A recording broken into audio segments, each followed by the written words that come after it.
Everything we've learned about Will and Jada Smith has never been something we willingly wanted to know.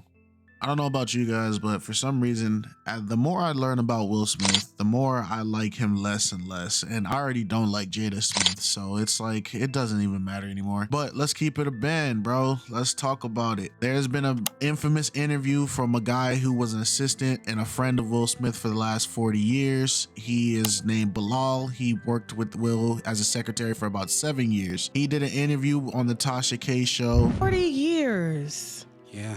You've known Will Smith. 38 years. 38 years. 38 years. That's like as long as I've known my sisters, my mama. So you guys, did you grow up together? Yeah, So this interview was about an hour and 55 minutes, maybe a little longer, maybe a little less. I'm gonna just run through it real quick, you know, just in case some people just don't give a crap or just want to get through this and get the information out. When Brother Bilal, friend of 40 years, worked for him for 7 years, like stated, he had multiple experiences of, you know, Will being a little zesty, little sugar in the tank, right? For instance, he reports there was a case of when Will was working for producer Benny Medina, homeboy really walked up to Will Smith in the middle of everybody and puckered his lips out, and Will kissed him on the lips. And you know, Benny Medina hollers down the hall, "Will, I'm gonna come see you in a minute." So, you know, so he comes up there in a few minutes and he pokes his lips out like he's gonna kiss Will, right? And I'm like, oh man, I gotta beat the shit out of this dude. Do we pack him out? Like, all right, well, I'll just wait because I'm, you know, I don't know this culture, right? And Will kissed this guy on the lips. In front of you. In front of everybody. Nobody does nothing. And I'm like, no, I'm just thinking, I'm like a deer with the headlights. I'm like, did y'all just see that? And where I'm from, you know, that's not common. Going with all the other allegations of people, you know, saying that Will Smith may not be a heterosexual, you know, but it is what it is.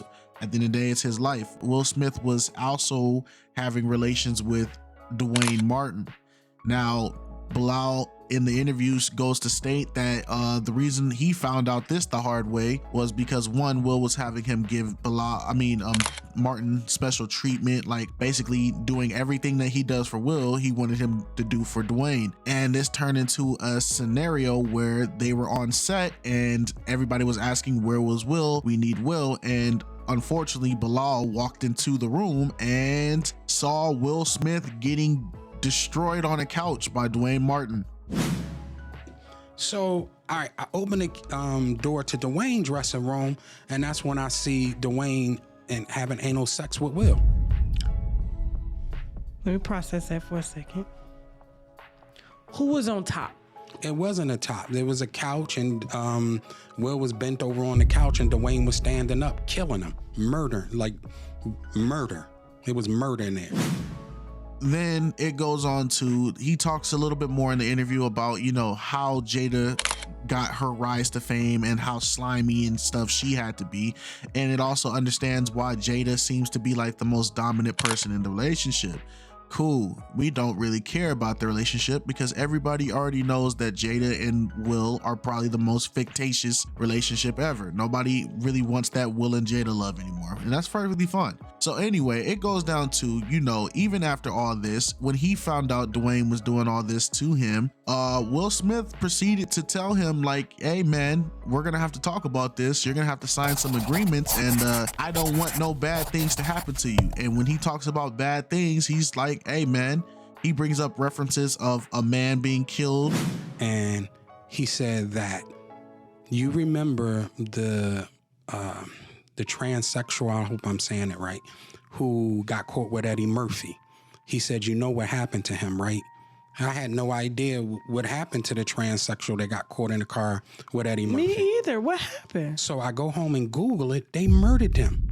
He also brings up an instance of, you know, how Will got rid of the original Aunt Viv. If anybody watched Fresh Prince of Bel-Air, Aunt Vivian was a dark-skinned lady, and then she had some disputes with Will, and then she completely fell out of the limelight and was replaced by a light-skinned lady. Boom. Then he said, he referenced the Fresh Prince of Bel-Air, the first Aunt Viv, of how he got rid of her on the show. right? And she'll never work again. And he said, I don't want this for you. And I said, yo, I never went back.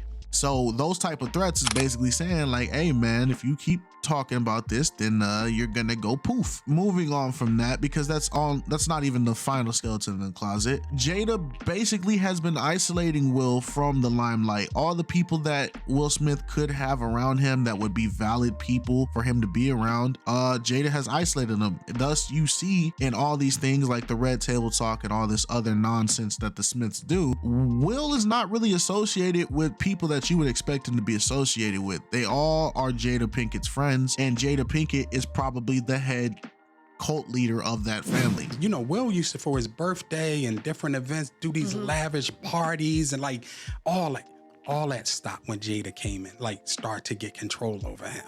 Like, you know, we had people flying out from Philly, you know, 3-4 times a year because Will's doing something big, you know, inviting all his friends and all. So it's like the battered syndrome. It's like a man that batters a woman. He takes the family away. He takes the friends away and he just abuses her and this woman in silence. Well, it's the reverse.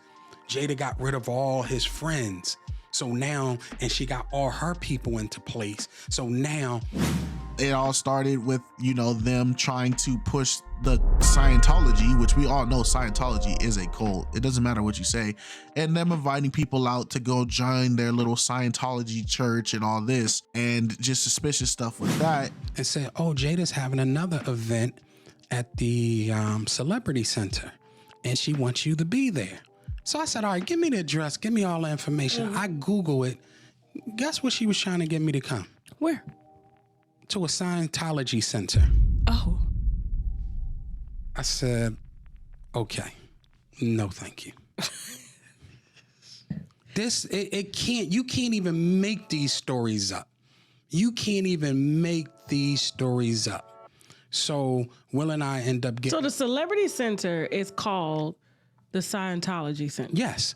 Yeah, but it's owned by the Church of Scientology. Okay. Which I have a whole chapter in the book about, because Jada went in on that as well as Will.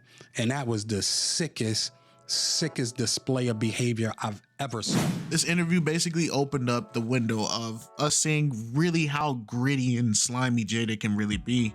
Like, for instance, you know, Jada Pinkett sleeping with J-Lo's husband at that time is the reason why they ended up having a divorce. And we find out that Jada Pinkett was moving so shiesty, like a mob boss, basically throughout Hollywood. J-Lo used to dance on Living Color. Right. But she was an actress though, but she could also dance. So when they did the movie Low Down Dirty Shame, it was supposed to go to J-Lo. But Jada did whatever she had to do to get that position. And then she came in and fucked her husband too? Jada.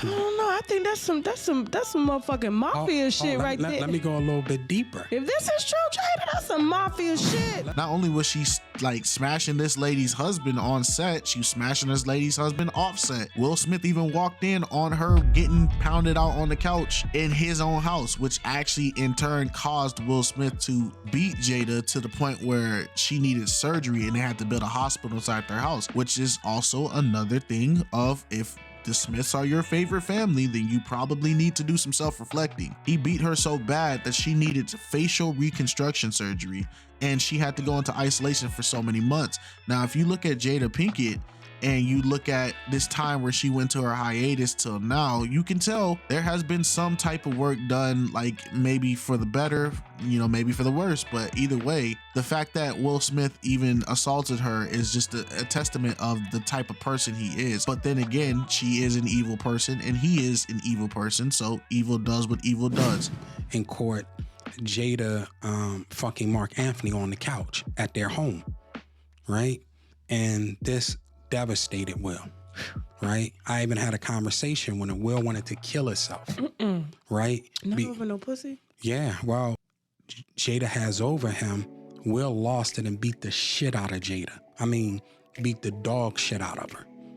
That so bad that they had to make a makeshift hospital in their home so that it couldn't get out to the public.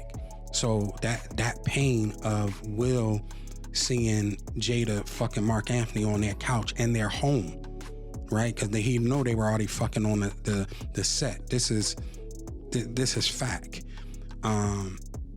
He just couldn't take it, and he whipped her ass so much that she had to get face surgery and everything. If you look at her face, you could see where she had surgery around her cheeks and all that stuff.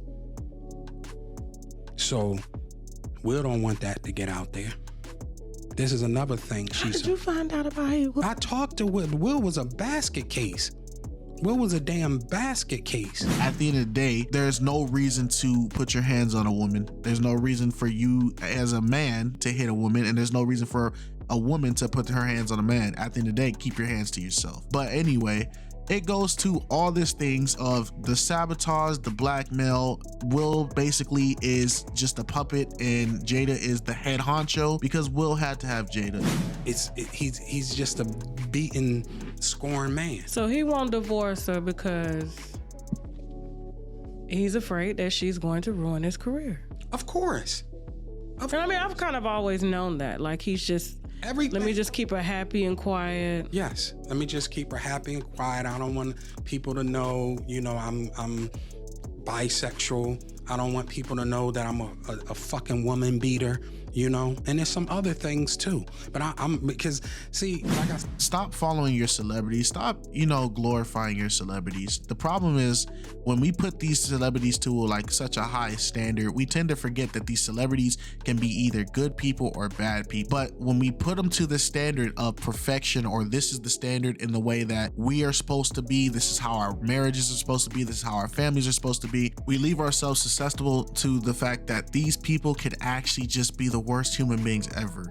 Jada Pinkett is no role model, but people are still gonna buy millions and millions of her books. Will Smith is no role model, but people are still gonna say he's the standard and he's the man that men should all strive to be as. At the end of the day, don't put your trust, don't put your faith, don't put your idealism in these celebrities. Hollywood has always been messed up. People have always known Hollywood was crazy, Hollywood is corrupt, Hollywood is satanic. Call it what it is. At the end of the day, stay out of it. Do not idolize any man, and you know what? Just do things the way you need to do things, not based off of what you see on television.